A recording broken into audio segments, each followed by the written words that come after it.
Hello, everybody. This is Brad Johnson, senior reporter here at The Texan, and this is another episode of the Smoke-Filled Room podcast. Today we have Chris Perkins of Ragnar Research, a pollster supreme in Republican politics here. Chris, welcome. Thank you. Thank you for having me, Brad. I think this is probably what I'm going to pitch you on business, because I hear you're potentially running for House District 151. So maybe if you need a pollster, please let me know. I'm available. Hey, if I can get a discount on polling, I would love that. I might need that depending on how gerrymandered this district is. So, well, yeah, thanks for joining us. You've been in this business for a long time. Been around the block quite a bit. Have a lot of stories we've talked about before. We'll talk about maybe a few of those, but not the super deep ones. But first off, give us a rundown of your history, how you got started in this game, and where you're at now. Yeah, sure thing. Let's start from the beginning. I was, I was in college and was interested in political campaigns, and we did some field work and fundraising and kind of anything I could get my hands on as a very low paid, very junior staff. Ran some campaigns, actually not in the state, two in California, before I moved to Washington, D.C., and was a junior staffer for the House Majority Leader, Tom DeLay. He was the whip at the time, and I started out as the guy that carried his bags. And then rose to running the political side of the Majority Leader's office. After that, went to the NRSC, the Senate Committee in Washington, for Republican senators. And then I've been a pollster since 2009. So it's been it's been a bit. 16 years in the polling business, doing basically polling for Republican candidates.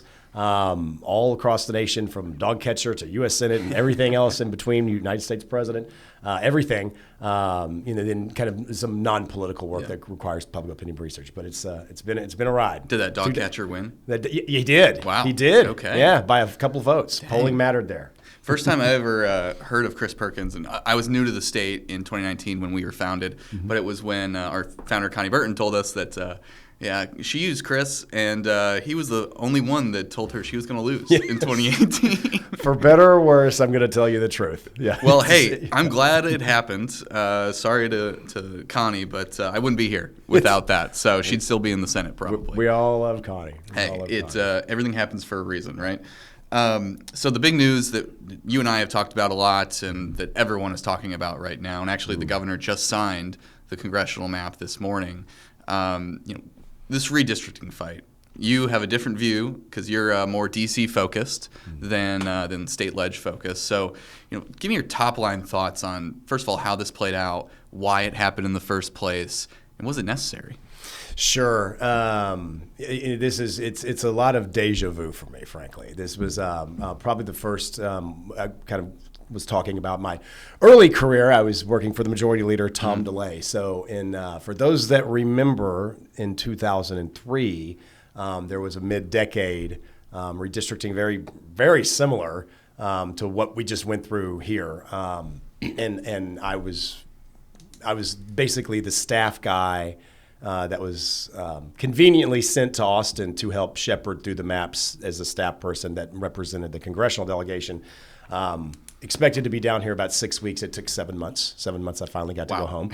So I have it's very deja vu for me. So I would say, just bigger picture, I thought the way that the state leaders, the state legislators, and the leadership in both the House and the Senate shepherded through the map was incredibly good. That was something that I had. It took me 7 months to actually get a map finalized with the state leadership and with the congressional delegation. It took a lot longer. So that process to me is very different than what I had to go through, in that it was pretty quick. Mm-hmm. Like the process of the map was a lot more streamlined, for lack of a better term. So I credit the state leadership for getting that process done. And then there's the political implications of it. Without looking at the previous map and the current, before I'd ever really got to analyze what the new map would look like, I admittedly was skeptical that we could get the 5 seats on our side of the aisle or draw 5 districts that are that would either lean our way on the Republican side or we have a real advantage or we have a competitive advantage in. And they did a great job. I'm very happy of the map from a standpoint of we always knew the 2 in South Texas were going to be competitive. Those were going to be competitive under the old lines or the new lines. They were going to be competitive anyway. But to add a surefire district in the Dallas area, which will, regardless of the way the political winds blow, we will get. And then 2 competitive seats, one in Houston, one in the San Antonio area that are leaning our way, at least on data. I think they did. I got to tell you, I think they did a great job. Yeah. I'm very happy. And as we're talking kind of worst case. I mean, midterm elections aren't always beneficial to the party in power. Yep. But I can sit here confidently and tell you, no matter how the political winds are blowing in a year from now, we will end up in a net positive out of Texas. So credit the state leadership for drawing that map in a way it's helping Republicans. There's 2 new majority Hispanic districts there that weren't there before, and so there are also 2 more majority Black districts that weren't there before. Right? That's exactly right. Yeah. So I mean, credit the state leadership for doing that. I as a Republican pollster, I think it's a great map. So we do the Texas Partisan Index here. Sure. It's an average across of all statewide races in every district across 2 cycles, right? And if I were off the top of my head, the ratings, CD9 in Houston is actually now an R60. So that is, unless catastrophe for Republicans happens, that's going Republican, right? Should. You mentioned the one in Bexar County or outside of Bexar County. 35th. 35th. That I think that's R55. So that's a bit more tenuous, but like you said, leans Republican. The one 34, one of the 2 in South Texas, that is R53, I think. So that also leans Republican. But then it was interesting. The 28th, that was seemingly the easiest to get based on how the election went last time, with Cuellar barely escaping upset. That is still lean Dem. That is still. It actually got more Democratic slightly. Went from D51, like a point, to I think 2 points to D53. So clearly, I mean, obviously, the talk the entire time was we're indexing this based on the Trump 2024 results, and all those seats are at least Trump plus 10. Sure. But Trump's not going to be on the ballot. Right.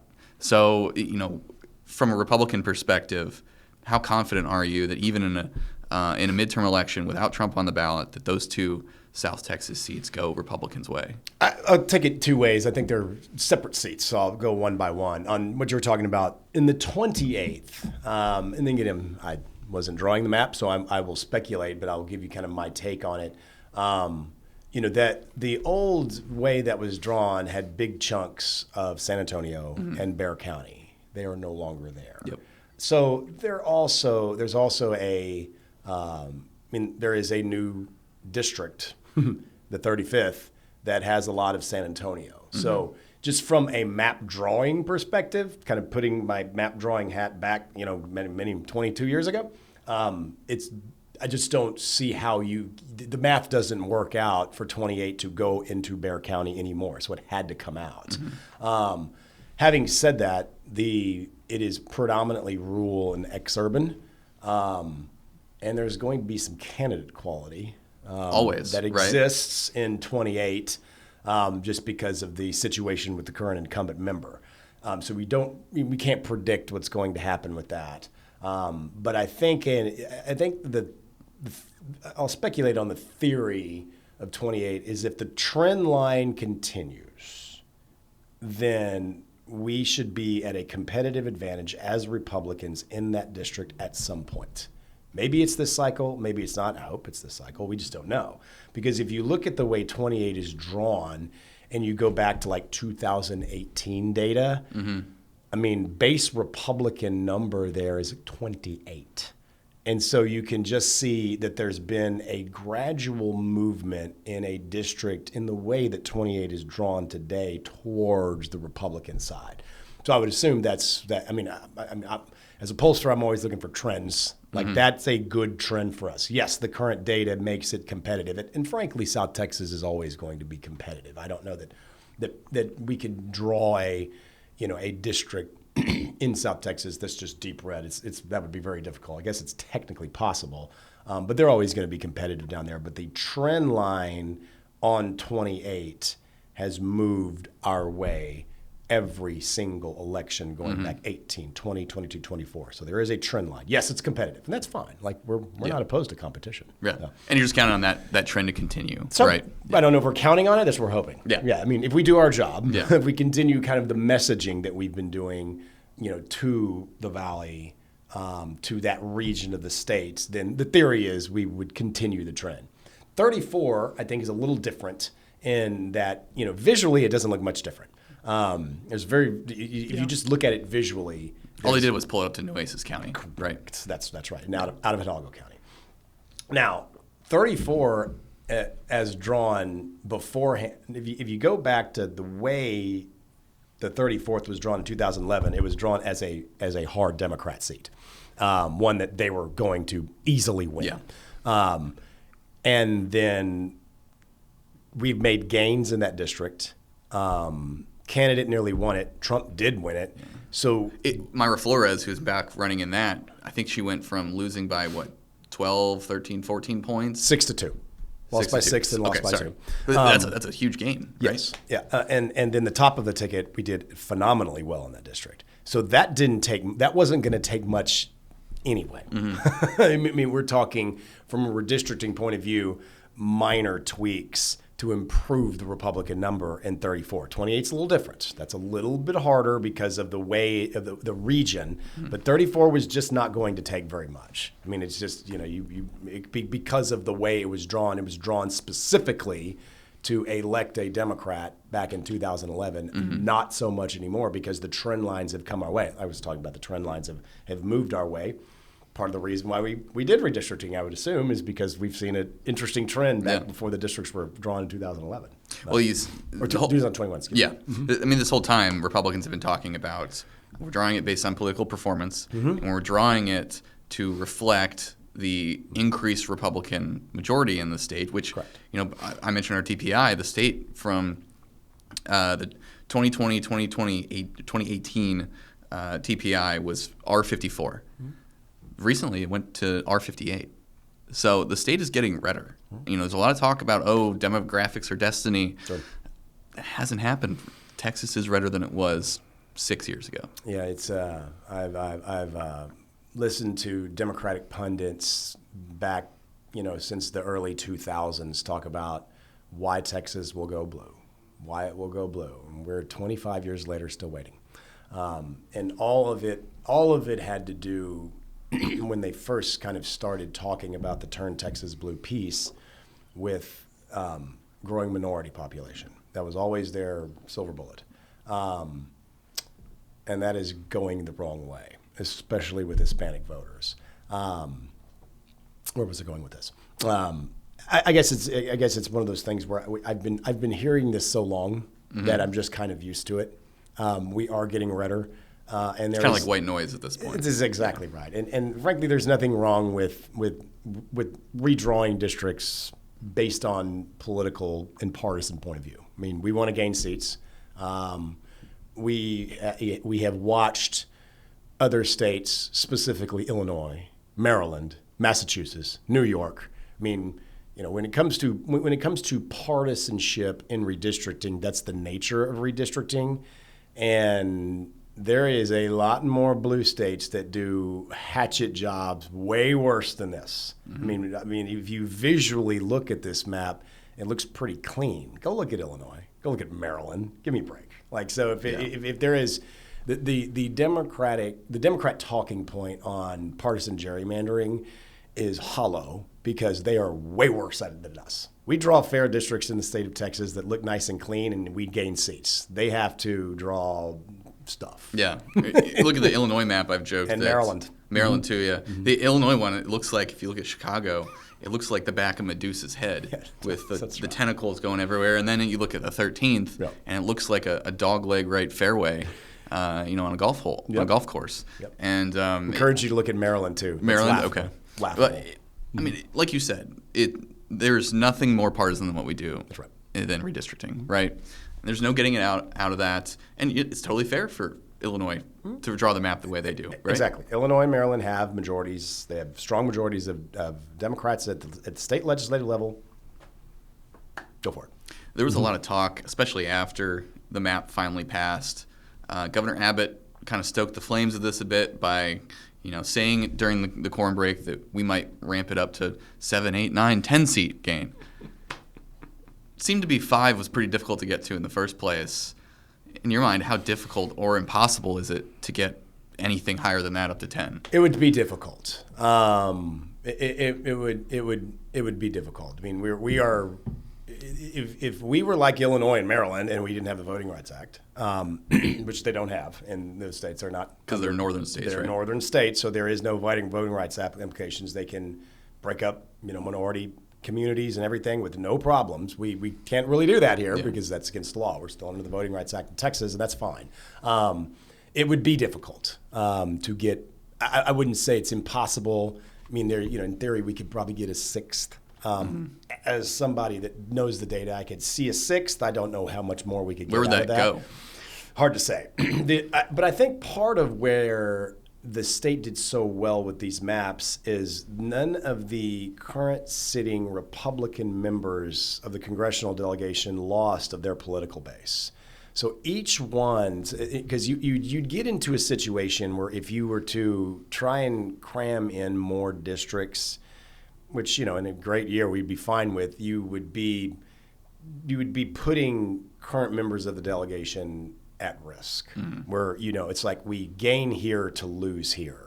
We draw this to potentially lose this. There was a lot of question of whether Beth Van Dyne's district, which was very tight in 2020 before the redraw, would go back to being that. And Correct. Clearly she'd have no interest in that, right? Yeah, I would assume. I haven't talked to Beth about it, but her district was great. Like her district in this map, I mean, I noticed every single incumbent member's political base is still intact, and none of them were thinned out to a point that it put a member of the current delegation at risk. Another phenomenal job by the state, because that is when you start getting into the 6th seat and the 7th seat and the 8th seat, that is where you would have to go. There would be you'd have to. I couldn't tell you where, but you can go back. I always encourage you to go back to the election results of 2020. That is basically where you see. I mean, there was 6? I believe it's 6 members, current members of Congress, who are Republicans, that won with either 52% or less. 6 of them. There was a lot of them. There was quite a few. Wow. And so that is where we're talking about having to replay that by being the theory of, you can get 7 or 8 seats, but how many did you just put in play? Yeah. Well, the back in 21, the reason that, other than partisan improvement for Republicans in Texas, the reason there was so much meat on the bone to grab new seats is because they went for incumbent protection in 21, right?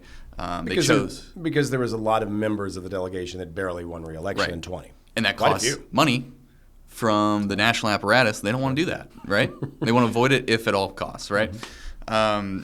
So, you were, like you said, were involved in the 03 fight. There were a lot of similarities between then and now. Yeah. In fact, the 03 fight was invoked quite a bit this time because they were talking about, Republicans were drawing a map for partisan performance. The state flipped. The state legislature was unified Republican, but the congressional map did not match that. Yeah. Actually, Democrats had a majority. Yeah. Tell us about that whole fight, and obviously now you have all this software that's really helpful. It's better. What was it like back then? Oh yeah, we had software then. Okay. We actually did. In 2003, we did have computers and software. Didn't have iPhones yet, so that was Smartphones were not a thing back then, so we couldn't take pictures of the map and send it around. So I had to physically walk the map down the hall to show somebody. Wow. The difference there. For today is I would basically say what we're doing today is we are looking for a partisan gain over a shifting demographic in Texas since 2021. if you go back to 2003, and we're going to get, telling old stories from me here. The Republicans at the congressional level hadn't drawn the congressional map, dare I say, ever until that point. Wow. Because in 2001, when the state was still, when the House was under Democrats, State House, so the State House was still Democrat, Speaker Pete Laney. They refused to pass a congressional map at all. They just didn't do it. And so a 3-judge panel confirmed what was the Martin Frost gerrymander of 91. They basically just took the same map, cleaned it up, added 2 new seats, and that was it. So there was no redraw. It was a court-ordered map because the state didn't do their job and pass a map.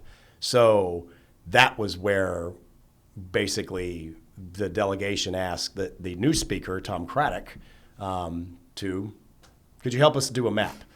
Because to me, that's the state is punting their obligation. The Constitution says state legislative bodies draw congressional maps. That is not independent commissions. That is not 3-judge panels. That is specific to the state legislative body. So that was the difference in 2003 was we were able to gain, I believe it was 6 seats.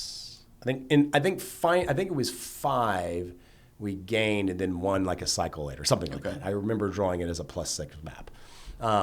But that was the difference then, is that we were working under the current map was so heavily Democrat that I had a lot more tools in my chest to be able to use because it was like just an open map. Yeah. Versus now we've got a robust congressional delegation. All good men and women who represent the state at the congressional level. So we have to take them into the equation when drawing maps, or they did. I didn't do it. Back then, we didn't have as many, so we had a lot more space. You can kind of fill the space with drawing the map back then. So it was a different animal because in 2003 was literally the first time that Republicans got to draw a congressional map. I would say ever, but I don't want to say ever because I'm sure maybe before our lifetime. Back in Reconstruction. Yeah, Reconstruction, maybe so. Yeah, that's so far back. Yeah, I don't know if the House Journal is really that enlightening if you go back that far. Right. So one of the contentions Democrats have made after this quorum break that just delayed the map. Like I said, the map just got signed. We'll see how it does in court. But one of the arguments they made is they brought national awareness to this issue that most people don't care about or don't know anything about previously. As a pollster, do you see this thing really having much, penetration into the thinking of voters when they go make a decision next year? The short answer on that is depends on the voter. But the long answer is no. I mean, when you're talking to average voters that are swing voters nationally, whether it's Texas or whether it's Florida or Ohio or Michigan or Pennsylvania or Nevada, I mean, swing voters aren't sitting there thinking about redistricting. They're thinking about the cost of goods, safety, schools, healthcare. Redistricting is a microphone for the activists on both sides. That's who cares. The Republican activists, the Democrat activists, the hard right, the hard left, the conservatives, the liberals. I mean, you're talking about the activists care about that. I have never seen ever where redistricting is actually used in a paid political campaign to move numbers ever on any side of the aisle. I mean, if that's what they claim, fine. It didn't. We wouldn't have gone there. But I mean, the state of New York literally did this last year. They did it last year. They redistricted for partisan gain, and they picked up 2 of the 3 seats they wanted, kind of deal. But we didn't use that. We have to talk about cost of goods and crime and things like that, and things that benefit us, and they're going to talk about those things. And that's fine. That's what we should be doing. But no, I am not buying it. I mean, I don't know if that's a talking point and they just think it, and they're just saying it to fire up the base. That's what I suspect. But I mean, they believe that it's penetrating to independent swing voters and to making redistricting an issue. Nah, not happening. Okay. Yeah, I heard it argued yesterday that independents, because they're arguing that they're fed up with the partisanship on either side, which is why they're independent, right? That this might, break that level and get to them as a mover. Yeah. No? I mean, I would if we were to walk next door and do a focus group of independents right now, and I ask them their most important issues, I think I'd have to get about 28th to even hear the word redistricting. I respectfully disagree. Yeah. We are still going to be talking about what we've done to improve the economy, how we've secured the border, what we've done for schools, and the Democrats will talk about what they're doing in healthcare and other things that benefit them. That is going to be kind of the framework of messaging. If they want to talk about redistricting, I welcome that. Well, you look at the list of items. I'm talking about public polling now. You probably have seen similar numbers, but if you look at the list of priorities, you got in Texas the border, right? Right below that is always the economy, and those are 1A and 1B. Everything else is pretty far below. Is that what you're seeing too? Yes, in the state, that's true. Now, I would tell you that schools and education is a very clear top 3 issue. Okay. You're talking about basically the economic piece, the small businesses, improving the economy, lower taxes. That all kind of wraps into a single unit that I call kind of the economic message. Then there's border security, which is always 1, 2, and then there's education and schools, which is a third. So those are the 3 at the state level that I'm seeing, and it's not ton different nationally. You get into healthcare is a top 4 message. It's the same ones. It's kind of an economy message, and then in some states it's a border security message. In some states it's a crime, but there's a safety message that's there, and or an issue that's there. So you kind of see the economic piece, safety, schools and education, healthcare are your top 4 nationally. I would say in 3. In Texas, yes, it's the economy, the border, and schools as your top 3 issues, very consistently. We don't know exactly how the economy will be looking like in a year and a half from now, and obviously that's going to determine a lot. Yes. It's the economy, stupid. James Carville, right? He's said that. What are you seeing in voters' view of the economy right now, and their outlook on both what the Trump administration is doing and just generally how things are going? Sure. And I'll kind of talk more nationally on that side. I mean, as a political strategist and to grow the Republican Party, to increase seats in Congress, state ledge, wherever, in the Senate, from a broad national view, we have to be able to go into the midterm with a very good economic message on we've delivered X. Have to. Because last year, y'all were campaigning against the status quo, and it was very effective. That's exactly right. Inflation, cost of goods. I think what we need to do is basically just that. If we can communicate to the American people that the cost of goods is going down, inflation is decreasing, small businesses are growing, taxes are lower, your pocketbook is in better shape than it was 2 to 4 years ago. That is what we need to be able to say. I don't know that I'll go back to other issues, but when it comes to the economy, there is no stranglehold that one party has on that, because we've seen that flip and flip and flip. If we go back to the midterm, so roughly 3 years ago, the midterm, that would be 2022, where Republicans did okay, but not amazing. The reason we did not do amazing was because we won with the economic voters, but we didn't really make the major case. We were basically nationally somewhere about 55 to 60% of winning economic, those that said economy, when we really needed about 75. The reason Trump won did so well in the most recent election is because you saw all of these pre-polls like before the election that essentially suggested that Trump was doing decent with economic voters, but in reality, he won about 75% of them. Okay. So those that were saying the economy, he did well. He probably outperformed the Republican midterms by about roughly 15 to 20 points. Okay. But that shifts. I mean, that is always the issue, that neither party has the stranglehold on. But that needs to be the one we win.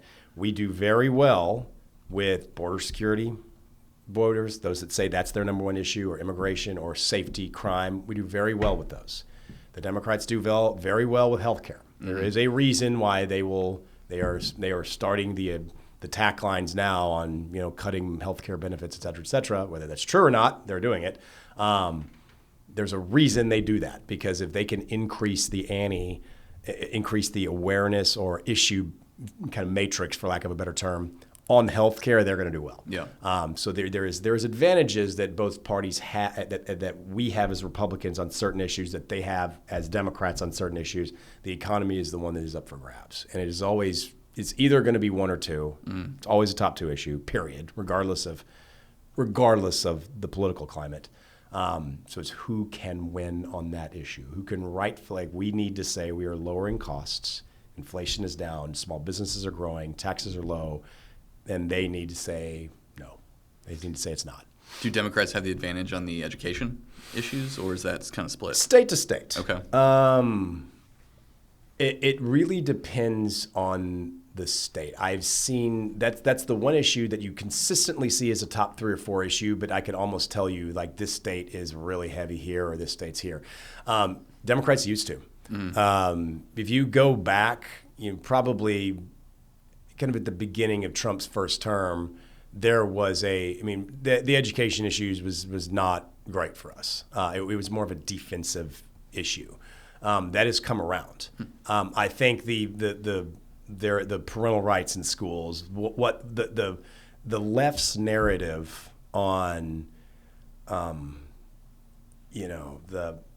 LGBT stuff in schools and that more the social side. The social side, education. Yeah, is really pissed off a lot of just independence. So we have come back.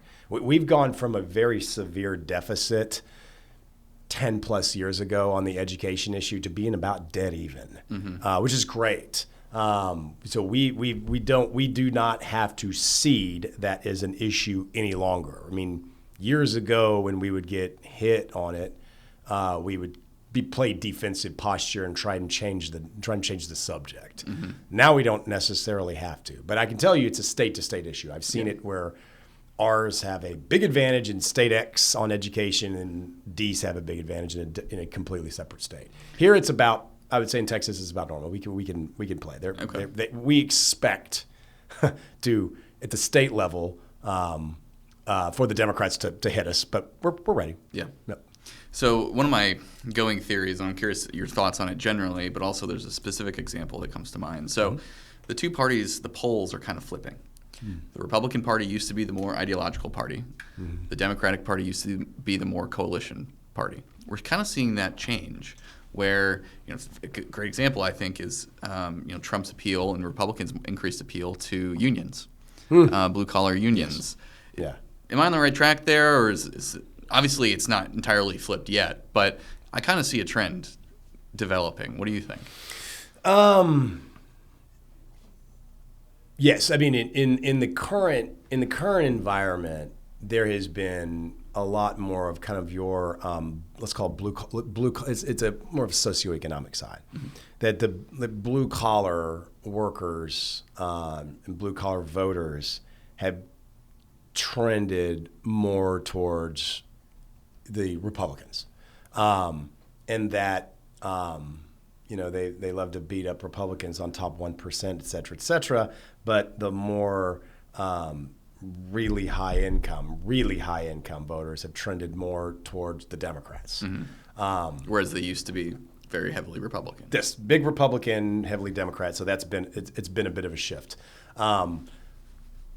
I don't know. I can't sit here and tell you that I have the answer for that. I think there's two reasons.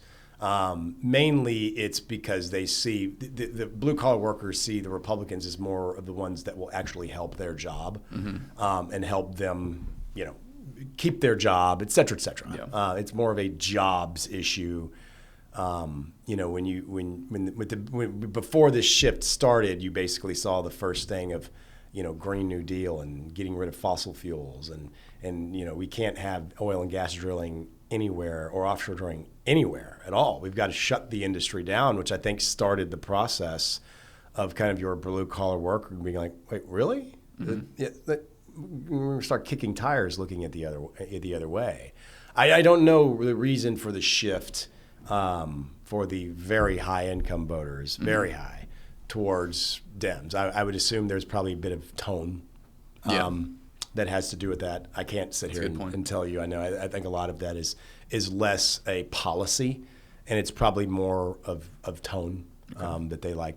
They may not like the tone, and that's reasonable. We'll get through that. Whether it's reasonable or not, that's how they feel. That's how right? they feel. Yeah, and can't tell them otherwise. Right. So there's been a lot of ink spilled about the Hispanic shift in Texas. Sure. I'd like your thoughts on that generally.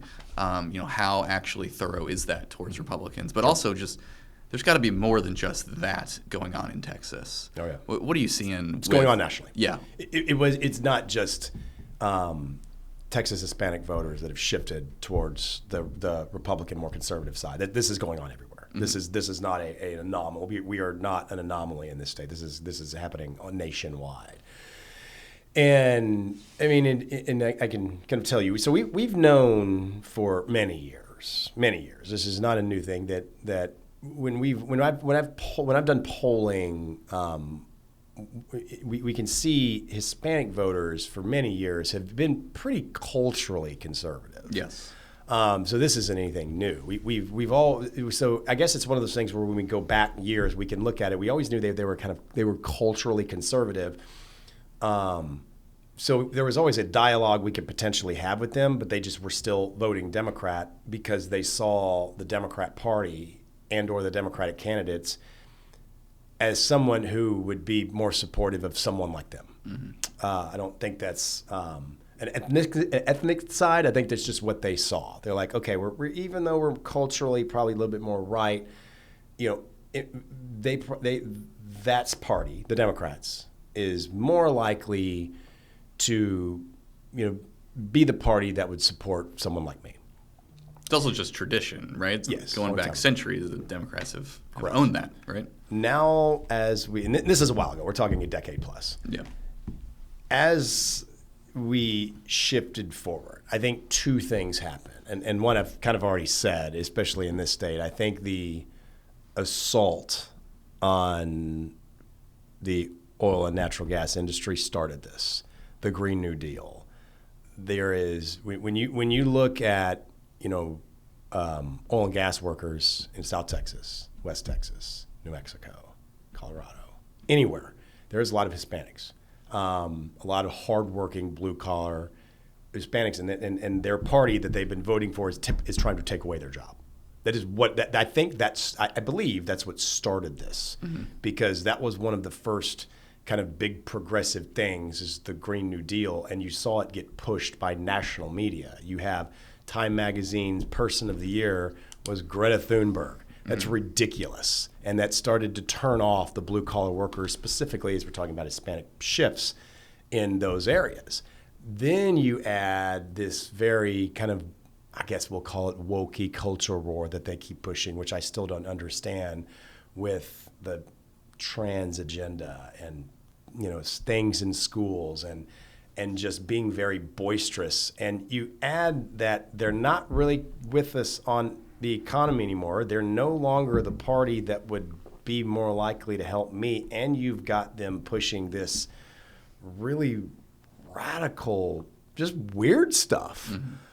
That is, I see, kind of where it all kind of came together. And then last cycle, even though we saw the shifts already before last cycle is where it all like punctuated, is when we had a clear economic message and a clear contrast to the Dems. that's when they really started shifting last cycle. I mean, it was already happening. Like, so it wasn't a surprise that we did so well with them because we already saw the trend line. But when we were basically able to provide a very clear contrast of an economic message that we will help your businesses grow, we will keep costs down, we can help you afford, be able to put your kids in school. That is where the shift really started. Like, it really came to fruition. Now we just got to keep going. Yeah. Well, What about the suburbs? Because in 18, that was where Republicans took a big hit. And a big part of that was tone, right? That's it. Has that changed? Have Republicans, made the gains back in that area? No, we have not. But yes, that is why. You're right. You've basically upper middle class voters that are probably a little bit more socially liberal, but there was a tone issue. That is, I think I would say it's improved, but I don't think that I'm not sitting here ready to say that we can go win all the suburban voters back, but I do think that is an opportunity. And again, that's going to come down to an economic message. In some communities, maybe not necessarily Texas, some in Texas, we as the party can talk about a crime and safety issue. Because that is happening in some other suburban communities nationally, that is starting to move them back. Now, obviously, we want to be able to protect them so if they're not in harm's way, but it's a pure political issue. They're starting to look back our way based on the safety concerns in some of these other suburban communities. So I'm seeing that as well, purely as a political issue, not talking public policy here. Yeah. Yep. So this is kind of healthcare, but it really is its own issue, abortion, right? Democrats try and make it a healthcare issue, but it really stands on its own as an entirely different thing. Sure. Last year we saw Democrats, Colin Allred, chief among them, really putting all or most of their eggs in the abortion basket, right? And it just didn't pan out. Now, if you look at polling, and correct me if I'm wrong, but if you look at polling, the Republicans are behind the eight ball on the abortion issue itself standalone. No doubt. Particularly in a state like Texas, right? Anywhere. And the broad trend on abortion is Americans don't like third trimester abortions. They also don't like restrictions on first trimester abortions, and we fight it out in between, right? Yep. What are you seeing on that end with that issue? Is it just not a big issue it's not the deciding issue for people? There's a couple ways to look at this. The first thing is, thankfully for my side of the aisle, the abortion issue has been, for the last two cycles, it was a top three issue, if not top two, since Dobbs. Before the Dobbs decision, it wasn't. You could barely find it in a poll. Right after Dobbs hit, it became a top two or three issue. Supporting more restrictions. Okay. Yes, yes. It was not beneficial to the Republicans. Okay. It went from a 1% or nothing issue. Dobbs hit, and it was top three. Oh wow. Okay. In almost overnight.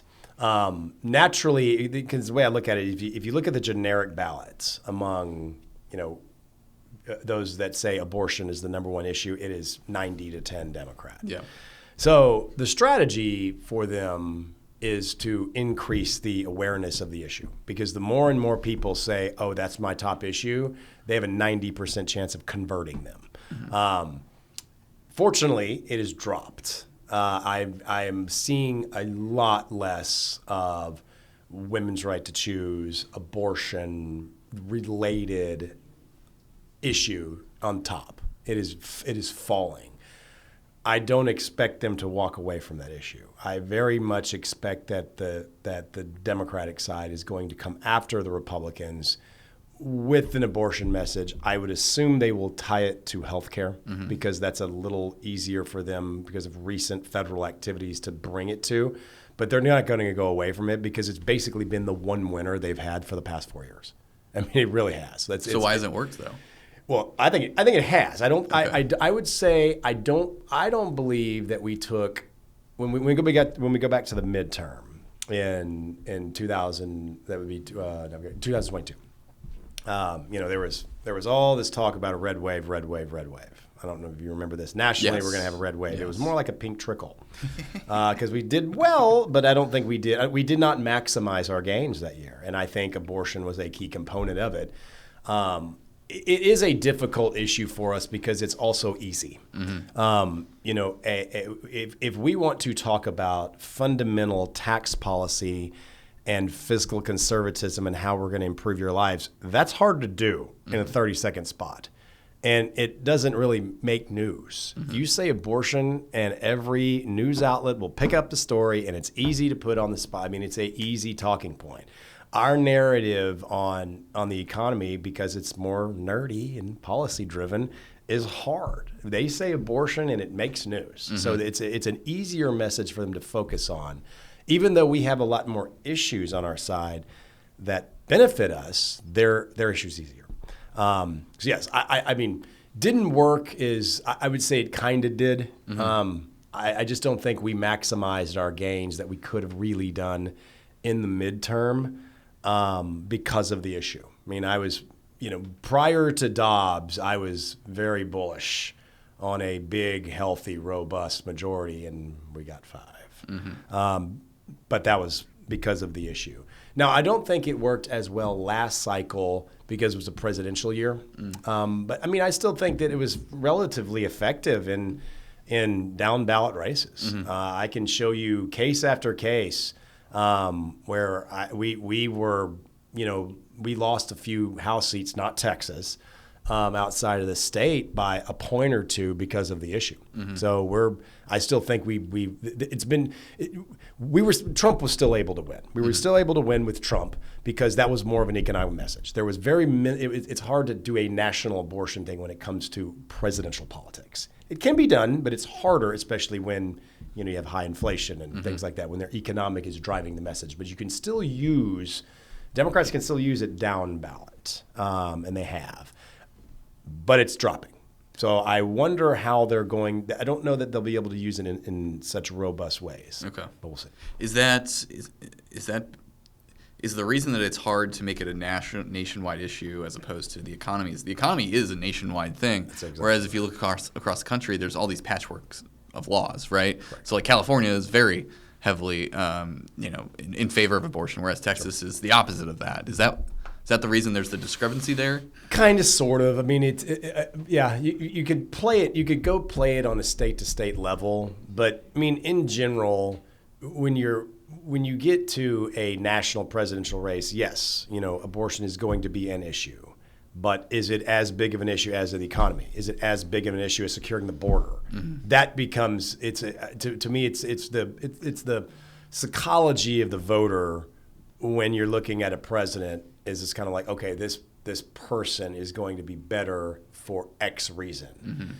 But when you get down ballot, they could be making other decisions. They're not going to make the decision based on, okay, I voted for Trump, but then I'm going to vote for the Republican here and vote for the Republican here. It doesn't always work that way. I mean, you still have to have a brand on every individual candidate as you're going down the ballot. That's why we do polling, because we can't just basically run every Republican in the country as a Donald Trump clone, just like they can't run every Democrat in the country as a Kamala Harris clone. Not a parliamentary election. We've got our own individual brands that you have to do, which is why I think it's easier for the abortion issue to be more of a down ballot issue. Okay. Did that make sense? Yes, it does. It does.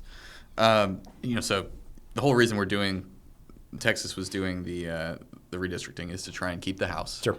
Yes. What do you think the odds of where do you put the odds of Republicans retaining the House or losing it next year? I mean, it's a total coin flip. Yeah. I mean, right? It's the thinnest majority. I mean, the Republicans have a 3-seat majority. That's it. It's 3. It may have changed if there was a resignation by the time you and I have been talking. It could be 2. It could be 4. You never know. I mean, it's so thin that it really could go either way.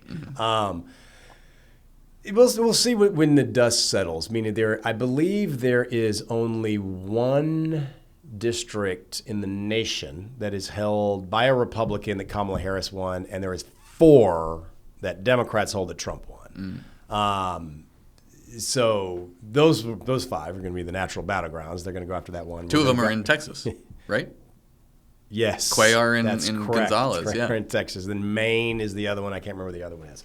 There's only 4. There's a really thin number of presidential party flippers to down ballot seats out. They're so thin. So we're going to have to go back and they're going to have to go try and win. Democrats are going to have to win and gain seats in Trump districts, and we're going to have to go try and gain seats in Kamala Harris districts. Barring what happens with redistricting, because now there's a couple of other states that are potentially going to, flip. I would say if you look at the ones that are rumored to do redistricting broadly, you're talking maybe net ones out of all of them. California being the only wild card, because the rest of them you're talking about a D+1 or an R+1. There's just not much more to get. California would be the only wild card of can one party, in this case the Democrats, get a lot. I think they're planning 5. That's right, to cancel sure. Texas is out. But first they got to pass the constitutional amendment, and that's not straightforward, right? Whole another story. But odds, I think the odds are an absolute coin flip. Okay. I really do. I mean, I would have said this even if it were a midterm that were benefiting us, or not benefiting us because of the House being so thin. I mean, this is 4 years now that we're dealing with a single-digit majority. This could go really either way, depending on how the political winds are blowing. I think it's going to be much harder for the Democrats to take the U.S. Senate. Senate's just based on math, just based on what's up. It's going to be incredibly difficult, just pure math purposes, for them to get the Senate. But the House is always a coin flip. Yeah. It has been for 4 years. Yeah. But we've been continuing to hold it. And, again, midterms are one of those things where typically the party in power doesn't do very well. But when you look at national numbers right now, you could almost look about this time. Biden was kind of like job approval at like -18. Trump's kind of even to -2 +2. And the generic ballot's like D+1, R+1. It's real just even Steven. Yeah. At least what I am seeing as of today. Doesn't matter what's today. It'll matter what a year from now is. And who the heck knows what that looks like? Are you following the U.S. Senate race here at all? Eventually. Okay. Yes. What the bit that you do know, like, what do you make of this so far? Because the Cornyn camp has been making the case that Paxton can't win a general. That obviously runs afoul of the way Texas is, just generally partisan-wise. Sure. Democrats are making the case that they can beat Paxton. And then we're actually seeing, it looks like, things getting more competitive between Cornyn and Paxton. Yeah, the primary is going to be competitive. I would say from the general election perspective, yes, there are.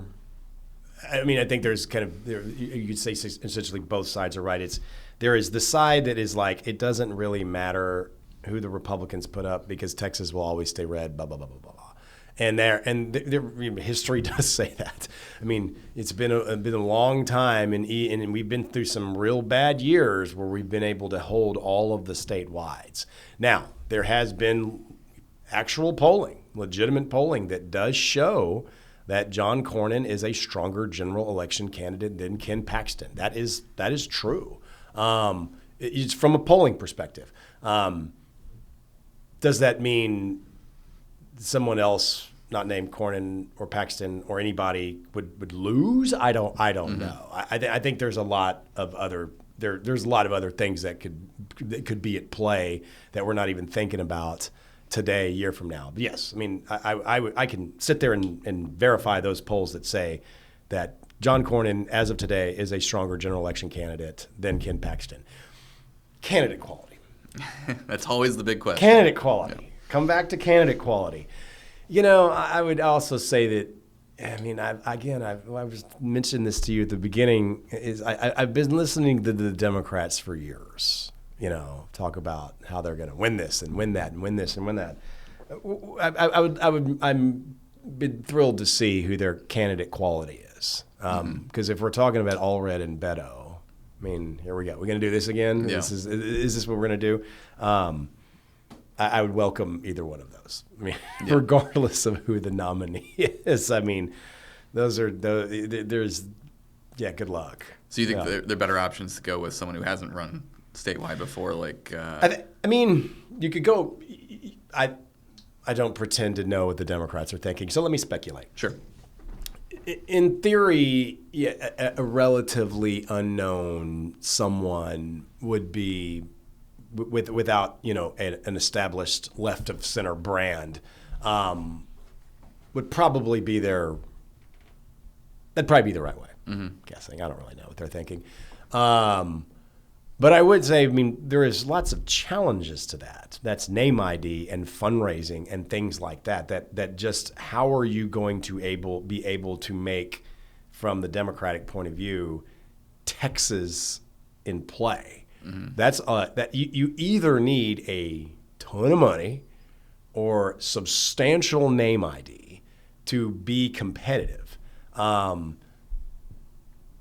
Okay. I think that's probably why they keep going back to the same old, because, well, at least he or she has name ID, or at least he or she has money. We're probably not going to win, but that kind of thing. I think the Beto phenomenon of 2018 was a little different. First of all, it's Ted Cruz. Love the guy, but he's one the National Democrats really don't like, because he's such a national conservative leader that you basically have your national Democrats that it doesn't matter who's running against him, they're going to help. Also, at the time, Beto was not necessarily considered a big liberal progressive. He was not. That happened later. Yeah. That happened during his presidential. That happened during his presidential. He was a lot harder to pick on when he first ran, because he wasn't known as some big. He was kind of in the House. He was more known as kind of more moderate Democrat. Yeah. Now he's obviously not. Already not the case. Yeah. He was he was very much known as a party line progressive liberal person, so he was a little bit easier to pick on. But I just don't know where they go. Like, it's I think that they would have a better shot if it was some no name, but who are they running against? Yeah. And how do they get the money, and how do they build name ID? And there's a lot of challenges to that in a state that hadn't elected a Democrat in a while. It's kind of one of those things where I'll believe it when I see it. Yeah. Because I've been listening to them for years say, we're going to win it. We're going to win it. Okay. Yeah. That still hasn't happened. Yeah. 3 decades later. About candidate quality, generic Republican never goes up against generic Democrat. That's right. It doesn't exist. A generic ballot test is a good way to look at things in advance. But it comes down to those candidates. And, Allred going into the race was looked at generally as about as generic Democrat as you can get. That's right. But then Cruz and Republicans nationally started picking on his votes. The whatever the bill was related to biological men competing in women's sports, things like that. And that really picked him apart. Right. That was a very effective set of ads. Voting with Nancy Pelosi 100% of the time. Yep. Yeah, he didn't even try and hide it. So. Well, you can't, right? The two candidates that I keep hearing about that haven't run statewide, and who knows if they do, James Tallarico.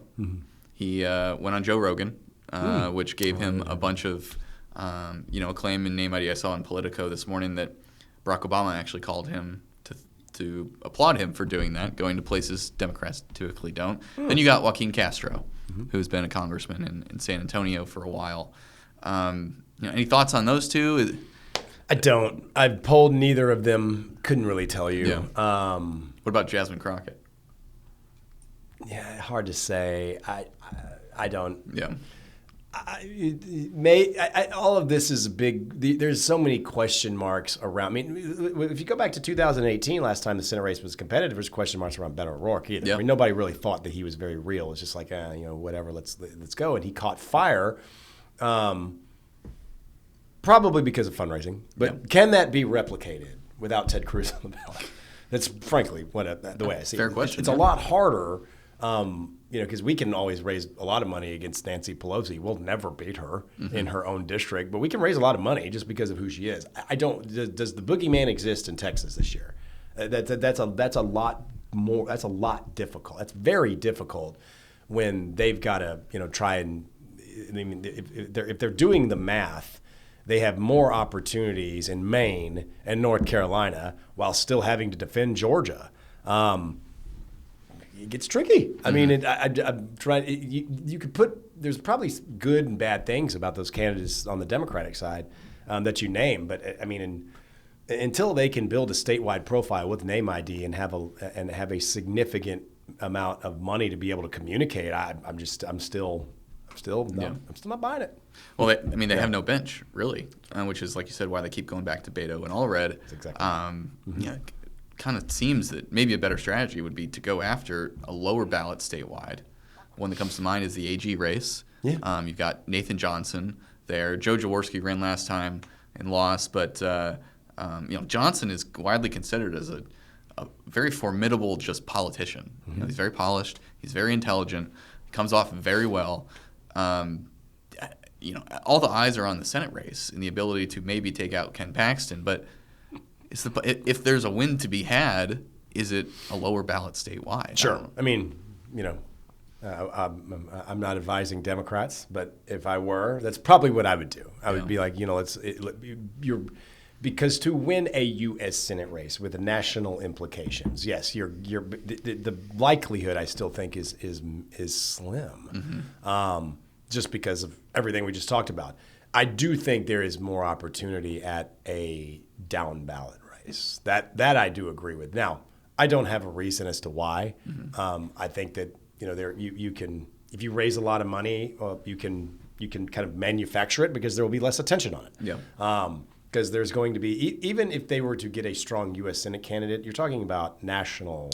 There's the amount of news that will be, the coverage of that race will be very intense, to where that's kind of all anyone's there to talk about politically. When you get into a down ballot race, take your pick, the coverage on it is just not nearly as intense because they will be focused on one race. So that would probably be the strategy I would take. Now, I don't know if they're going to do that. I have no idea. Who the heck knows at this point? I really don't know. I mean, it seems like they're putting all their eggs into the U.S. Senate basket, and they keep hoping to replicate 2018. Heck, maybe they do, but it hasn't happened yet, right? Yeah. So I got two more things I want to touch on. First, as a pollster, when you see polls put out, obviously there's garbage polls, there's good polls, there's internal polls, public polls. When a poll lands on your desk about a race you care about, how do you read it? What do you look for to show either it's bunk or it's legit? It's very difficult for the average person who doesn't work in this like we do to sit down and see anything other than the top line. So what's your advice on that? So this is, to start over again, so this is a poll that lands in my lap. So this would be not mine. This would be like some other poll that would, like a media poll or... Yeah, let's do that. So first word of advice, never make strategic decisions on polls you didn't pay for. So that's the candidate advice, the campaign. And most campaigns get that. Like they're not, there is strategic decisions that need to be made. And if you're seeing polls in the paper and you think, oh, we've got to do this because that poll says it, there's a lot of differences. So I'll answer your question in a very long-winded way. I mean, based on what I do versus what the media does, or excuse me, not the media, it's polls that the media reports on are two very different things. I mean, I'm a private pollster for a reason because we can take a very rigorous approach into making sure that the top line results are going to be accurate, and that's costly. And there's the surveys that you see and the polls that you see that the media reports on are done for a reason. They're done inexpensively, kind of cutting corners, and they're done for a reason. It's a narrative. They're putting it out publicly because they want attention. They want a story based on the results. And back to Texas. I mean, Texas is frankly one of the most difficult states to poll, which is why Texas is the state I see the most inaccurate public pollsters because of a lot of reasons. I mean, we're a top 5 in cell phone only households. That's tough for a lot of pollsters, not for me, but for a lot of them they are. We don't have party registration. There's only 19 states that don't. So you can do partisanship by party registration in every state, and we're the most ethnically diverse, and we're huge. So cobble all into that, And that is the reason why most of the public polls in this state are not accurate, because it's hard. Yeah. I mean, it's a lot harder to do a accurate survey in the state of Texas than, say, I don't know, Minnesota, Rhode Island, South Dakota. I mean, it's a lot harder. And so I always say, I mean, a lot of times when you say a poll hits my desk, what I do with it, usually pitch it in the garbage. Honestly, like, I mean, like if I have internal polling, I already know what the race is. I don't really care what this poll says or that poll says. So I mean, I get asked this all the time. People are like, oh, what do you think about this poll? I was like, I didn't think about it. I saw it and just said, move along with my day. Now, I would say there's a couple of things to look at. So from the average reader who is not a political professional but likes to read polls from time to time, I would say there's a couple of things. There is, how long did it take to complete? If it took any more than a week, it's crap. Interesting. If the sample size is very relevant. I mean, I've seen some of the most recent ones at like 400 statewide. I'm like, come on, it's way too small. That's way too small. I mean, that's a congressional district, not a statewide. So the sample size is real. You want to see, in the state of Texas, you want to see at least 800, at least, bare minimum.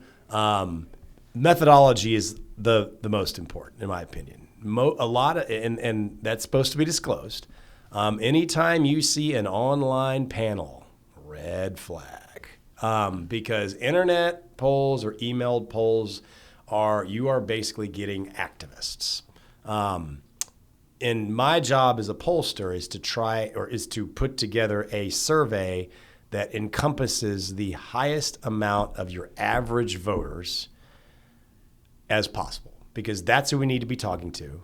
That's who we need to develop a messaging strategy to. And that's frankly who we want to see the results with.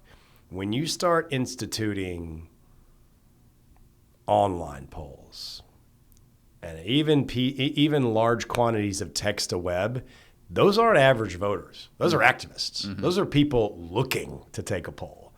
The heavy majority of voters, and this is not unique to Texas, this is everywhere, aren't exactly looking to take a poll. You've got to actually hit them and then get them to take the results. So you can. Their average voters don't pay attention until the election, until about 2 weeks out. Mm-hmm. But we still need to know how to communicate to them. So anytime you see, lots of, this was an online poll. I mean, that means that's activists. Mm-hmm. That's activists that are taking your survey. So I didn't think about that slant before with priority on actually answering a poll. Yeah, that's exactly right. Yeah. Yep. That's right. Yeah. So the live dials are still.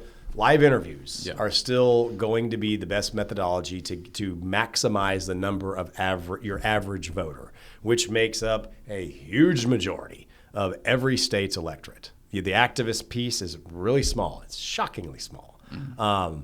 And that's who you're getting when you're doing other types of, they sounds real neat, online polls, but that's, you're getting a bunch of activists in that. Mm-hmm. You're not getting real valuable public opinion because you're getting the smaller piece of just activists, not the average voter. So anyway, probably a long-winded way to answer your question. That's fascinating. Yeah. So when you're, as a paid pollster, when you're designing a sample, mm-hmm.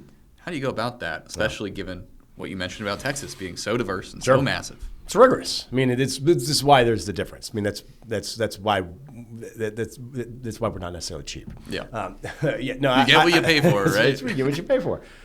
No, I mean, I'm no different than any other of the partisan pollsters. We have a very robust data team that puts together that handles with rigor designing and understanding what the voter file looks like before we make a single call.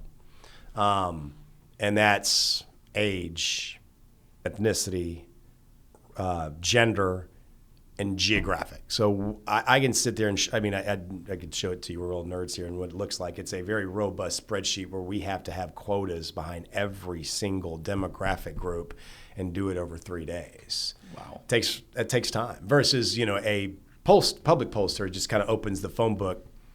They do week however long it takes, and then they weight it to what they think the election will look like or what the story is that they're trying to drive. So that's why they're not handled as well. I mean, we've got private pollsters have a very robust data team and rigor behind how they are going to ensure every single small piece of age, gender, ethnicity, and regional votership is distributed. And that's a lot of work. Yeah. That's basically the way it works. Because a lot of times you'll see these, well, you're quoting an age group at 2%.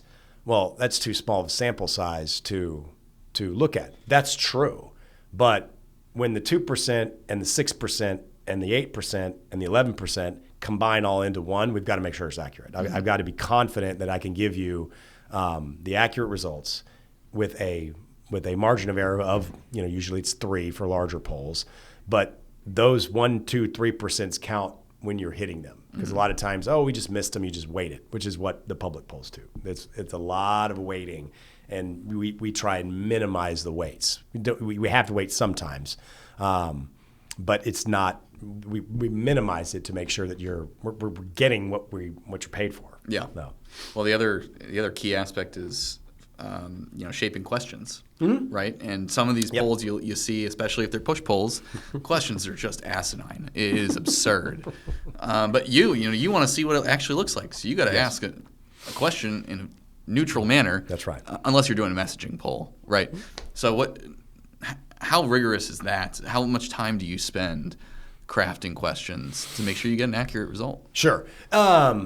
Yes, and like you said, my job is to tell you the truth, not tell you what you want to hear. When it comes to the messaging polls, I mean, the push polls are things that people utilize to get a story out. Would you support this if you knew that, and that if it's disclosed and they want to put it out in the public domain, that's their call. I mean, like I would recommend that somebody not do that, but that's somebody else's call as long as it's disclosed. Now, crafting messages, I will tell you, I'm the kind of the math nerd. Usually, when we're polling, we're working with a team. It's not just me on a campaign. There is there is a strategist. There's a creative team. And so usually the creative ones are more likely to write those. I mean, I'll write them, and I think that here's what I'm seeing. I'm seeing a healthcare message, a education message, a border security message, a property tax message, a small business message. So here's the things that I'm generally seeing, and then here's some biographical information on he or she as a candidate or as a member, and some accomplishments if it's an incumbent that he or she did this bill or passed that bill or authored this or whatever, and just kind of put it all together and then just template it. I don't pretend to be the creative person, but a lot of times each individual campaign has somebody that's better on the communication side. That will edit those. So it's not just me. It's collaborative. Yeah, it's a team. It's a team effort into getting a messaging survey ready and go, because that's essentially, as a pollster, that's the framework of what your campaign is going to be. It's usually very early, and even if we're down 30, but there's a path based on messaging. We've got to know. Yeah. So yeah, because that influences every decision you make going forward, right? That's right. Last thing I want to ask you about is the 2028 presidential. Obviously, it's a long way off, and whenever people ask me about presidential campaigns, especially this far out, I remember that after Romney lost, the two guys that were the go-to, that were expected to be the two front runners for 2016, Bobby Jindal, Chris Christie. Neither of them came anywhere close to winning the Republican nomination. Right. Where do you handicap this at? Obviously, very early though. Sure, is just very early. So we're gonna sit here and speculate. You've got to assume that if the Trump second term is successful, that J.D. Vance, if he is even interested in the position, would be the front runner. Sure. I mean, you got to assume that he is. Yeah. I don't think there's any way that he wouldn't be the front runner in the event that they have a next successful 3+ years. I think he would absolutely be the front runner. I think it would just be a question of, does he want to run for it or does he not? Outside of that, I don't. It's hard to name individuals, but somebody in the kind of age group of JD, I could see as being real. Mm-hmm. Some of these people may not even be in office yet. Good point. But there's been a number of kind of like up and coming members at the Senate, at the federal level, that would be potentially interested. And, we'll see how the governor's races shake out this year. Governors always do very well in primaries. And there's a lot of, this is the midterm. Yeah. So most of the gubernatorial elections are going to be up this year. Is that across both parties? Or Yeah, I think so.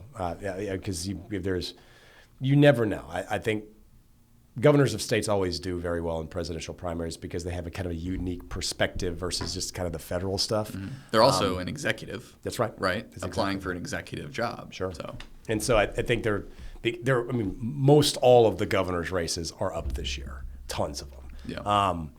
Not literally all 50 states, but a lot. And so there could be some shifts on who the executives on the individual states are all over the place, and I may be somebody we're not even talking about. Mm-hmm. I still think though it's JD's to lose. Yeah.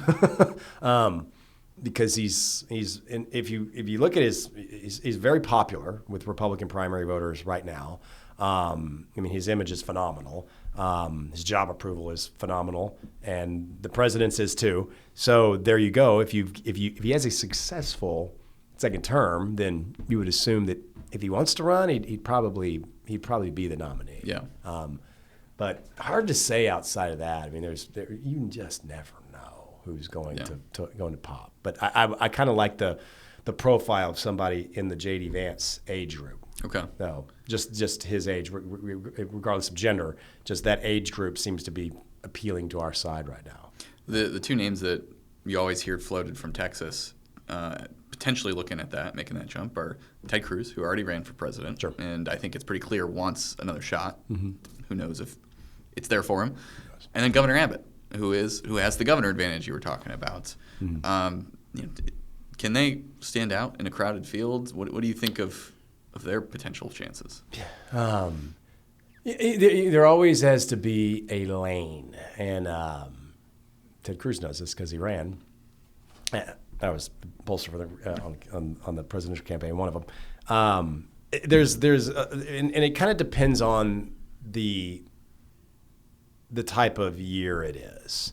There's kind of lanes, for lack of a better term, to occupy in the event that you start getting 6, 8, 10, 12 race. What type of voter are you looking at? And when you're looking at states like Iowa and New Hampshire, are both pretty different. Yeah. Before heading west to go to Nevada, and then back to South Carolina, there is basically kind of the lane that you want.